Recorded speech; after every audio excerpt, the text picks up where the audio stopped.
Hello guys, आज मैं आपको सुनाने जा रही हूँ हरीश यादव द्वारा लिखित पुस्तक प्राइमेक्स इम्प्रूव योर ब्रेन पावर का पहले अध्याय का दूसरा भाग। पूर्ण निर्माण की क्षमता नहीं, विस्तृत और विविध कार्य क्षमता के बावजूद मस्तिष्क में पूर्ण उत्पादन या पूर्ण निर्माण की क्षमता नहीं होती। त्वचा कोशिकाएं, यकृत, उकत और रक्त कोशिकाएं क्षति या नष्ट होने के बाद पुनर्निर्मित निर्मित की जा सकती हैं, किंतु मेरी एक भी कोशिका नष्ट होने के बाद पुनर्निर्माणित नहीं की जा सकती। 35 वर्ष की आयु तक व्यक्ति 1000 तंत्रिका कोशिकाएं प्रतिदिन नष्ट होती हैं। आयु के साथ मेरा वजन घटता जाता है। इस स्थिति में मैं अपना कार्य सुचारू रूप से जारी रखता हूँ। 1000 कोशिकाओं के मृत हो जाने पर अन्य 1000 कोशिका मृत कोशिकाओं का कार्य करने लगती हैं। व्यक्ति को कभी कभी इस क्षति का आभास भी होता है। उम्र बढ़ने के साथ व्यक्ति की सूंघने की क्षमता, सुनने की क्षमता, एकाग्रता और स्वाद को सही सही पहचानने की शक्ति घटने लगती है। इस स्थिति में व्यक्ति नाम, तरीके, टेलीफोन नंबर याद रखने में कठिनाई अनुभव हो सकती है।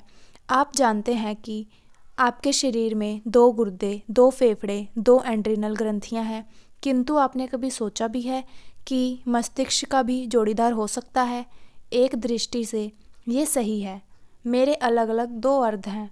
मेरा बायां अर्ध शरीर के दाएं भाग की गतिविधि का नियंत्रण करता है, गतिविधियों का नियंत्रण करता है, जबकि दायां अर्ध शरीर के बाएं भाग की कार्यविधि का नियंत्रण करता है।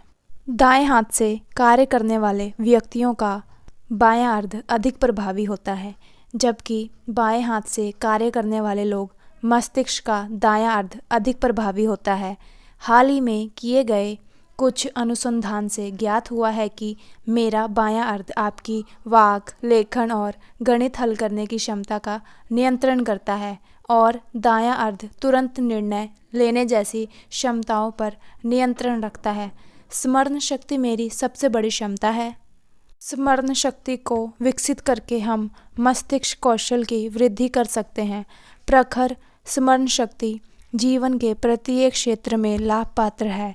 कुशल स्मृति की मदद से समय की बचत होती है, तनाव नहीं होता, अध्ययन में मदद मिलती है। कुशल स्मृति के अनगिनत लाभ हैं। जरूरत सिर्फ इसे समृद्ध एवं प्रखर करने और इसका लाभ उठाने की है। अध्याय दूसरा, दायां और बायां मस्तिष्क। हमारे मस्तिष्क की कार्यशैली और संरचना की प्रारंभिक जानकारी। ये तो आप जान ही गए हैं कि मस्तिष्क के 2 अर्ध, दायां एवं बायां, पूर्ण समन्वय से काम करता है। दोनों की कार्यशैली एवं कार्य क्षेत्र भिन्न है। दायां मस्तिष्क तांत्रिक भाग है। ये वाणी, शब्द है और भाषा पर नियंत्रण रखता है। ये सुव्यवस्थित है और कदम दर कदम तांत्रिक विधि से सोचता है। मस्तिष्क के दाएं अर्ध का प्रमुख लक्षण है कल्पनात्मक रचना शक्ति से संपन्नता, जो कि वर्ण, रंग, चित्रात्मक अभिव्यक्ति, संगीत एवं परिकल्पनाओं पर नियंत्रण रखती है। दायां भाग तात्विक ढंग से सोचने के स्थान पर सहज बोध विधि से सोचता है। पूर्णतम अलग अलग होते हुए भी मस्तिष्क के ये दोनों भाग कॉर्पस कोलोसम द्वारा आपस में सूचनाओं का आदान प्रदान करते हैं। नतीजा, शरीर का सफल एवं पूर्ण संचालन। सामान्यतः हमें मस्तिष्क के इन भागों की कार्यशैली के बारे में भी भान ही नहीं हो पाता। हाँ, दोनों में से कोई अर्ध में कोई गड़बड़ी होती है तो इसके परिणाम स्वरूप शरीर का दायां या बायां भाग प्रभावित होता है। तभी हमें इन पृथक हिस्सों की कार्यशैली के बारे में ज्ञान होता है।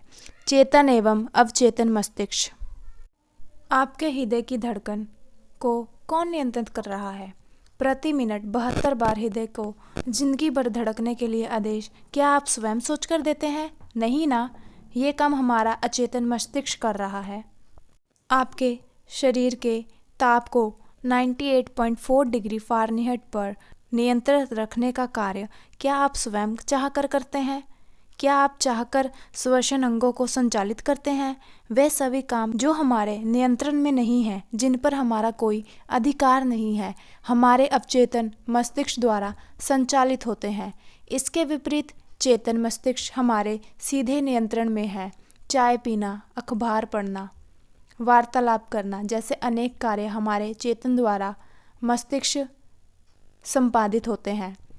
जब हम पूर्ण चेतन अवस्था में कुछ कर रहे होते हैं, जिन क्रियाओं पर हमारा सीधा नियंत्रण है, वह चेतन मस्तिष्क की देन है। कौन है अधिक शक्तिशाली? मनोवैज्ञानिकों ने चेतन और अवचेतन मन पर गहन अध्ययन किया है।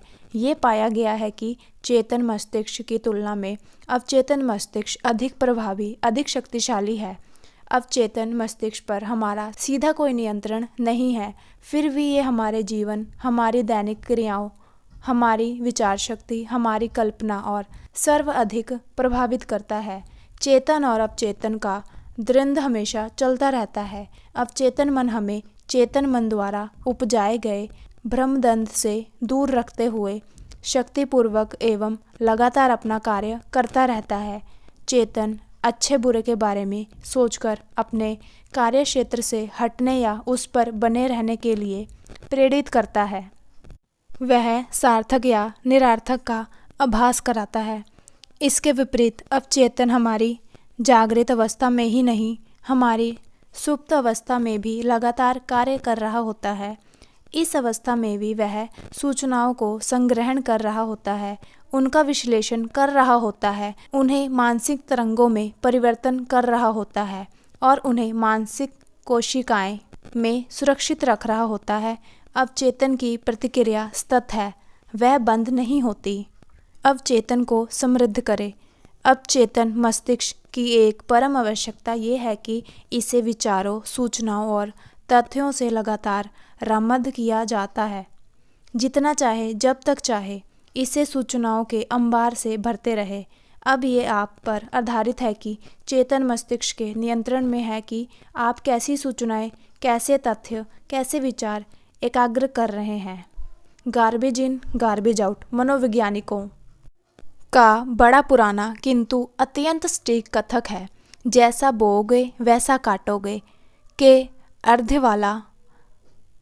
अर्थ वाला ये कथन हमें सचेत करता है कि यदि हम अवचेतन मस्तिष्क को अधिक सक्रिय एवं अधिक उपयोगी व लाभपात्र बनाना चाहते हैं तो ये जरूरी है कि हम उसे वही प्रदान करें जो हम चाहते हैं। अवचेतन मस्तिष्क हमारी आकांक्षा पूर्ति से महत्वपूर्ण भूमिका रखता है। इसे जो आदेश मिलेगा वैसे ही कल्पना करेगा। तभी तो मनोवैज्ञानिक कहते हैं कि सफल उद्देश्य की प्राप्ति के लिए अवचेतन मस्तिष्क को निश्चित आदेश दीजिए। पहचानिए उन क्षणों को जब आप ये कर रहे हैं, पहचानिए उन लक्षणों को जिन्हें आप प्राप्त करना चाहते हैं। बार बार अवचेतन मस्तिष्क को स्मरण कराइए कि आप क्या चाहते हैं, क्या प्रदान करना है, किन ऊंचाइयों को छूना है। आपका अवचेतन मस्तिष्क इस निश्चित आदेशों को ग्रहण करके, इनकी पालन करके और इनके कुशल संपादन द्वारा आपके लक्ष्यों को प्राप्त करने में विलक्षण रूप से समक्ष है। दीजिए प्रोत्साहन। अवचेतन मस्तिष्क प्रोत्साहन मांगता है। कार्यकुशलता का सिर्फ आदेश मात्र पर्याप्त नहीं है, इसे लगातार प्रोत्साहित भी करना होगा। जितना अधिक नई उड़ान ये भरेगा, उतना ही अधिक रचनात्मक प्रतिक्रियाएं ये संपन्न होगी, उतनी ही अधिक सफलता आपको मिलेगी। विश्व के कई महान आविष्कार तब तक हुए हैं जब उन्हें आविष्कारों को अवचेतन मन द्वारा प्रेरणा मिली है। आपको सुप्तावस्था में प्राप्ति इन अधिप्रम विचारों को उन महान आविष्कारों ने फौरन लिपिबंद किया और इनके क्रियान्वयन में जुट गए। अंत जब कभी अचेतन मन कुछ नए सुझाव, नई प्रेरणा दे, नया विचार कौंधे, उस समय सुस्ती ना करे, फौरन इसे कहीं नोट करे। ये अमूल्य क्षण है, चूक गए तो पता नहीं दोबारा कब घटे या ना। संभव है आपका चेतन मस्तिष्क आपको ऐसा करने से रोके, इस विचार की सार्थकता पर प्रश्न चिन्ह लगाए। किंतु याद रखें, चेतन की तुलना में अवचेतन मस्तिष्क कहीं अधिक ऊर्ध्वर, कहीं अधिक कल्पनाशील, कहीं अधिक उपयोगी है। हमारा अवचेतन मस्तिष्क उन अनंत सूचनाओं का स्थिरीकरण एवं संग्रहण करने में सक्षम है जो हमारा चेतन मस्तिष्क नहीं कर सकता। किसी फिल्म में देखा गया कोई दृश्य कुछ सेकंड मात्र के लिए पर्दे पर आया और चला गया। यदि आपको ये दृश्य अच्छा लगा तो चेतन मस्तिष्क सहसा इसकी सराहना करके इसे भूल जाएगा, किंतु यदि दृश्य अवचेतन मन की गहराइयों में चला गया तो ये एक चित्र स्मृति बन जाएगा। इस अवचेतन स्मृति कोश से ये बाहर आकर कभी आपके स्वप्नों में दिखाई दे सकता है या कभी कल्पना के रूप में भी उभर सकता है। चेतन मस्तिष्क तो आपके नियंत्रण में ही है। अचेतन मस्तिष्क भी आपकी सहायता के लिए सदैव तत्पर रहता है। फिर आप अपने इस अद्भुत ब्रेन पावर का उपयोग क्यों नहीं करते? आज के लिए इतना ही। बहुत बहुत धन्यवाद।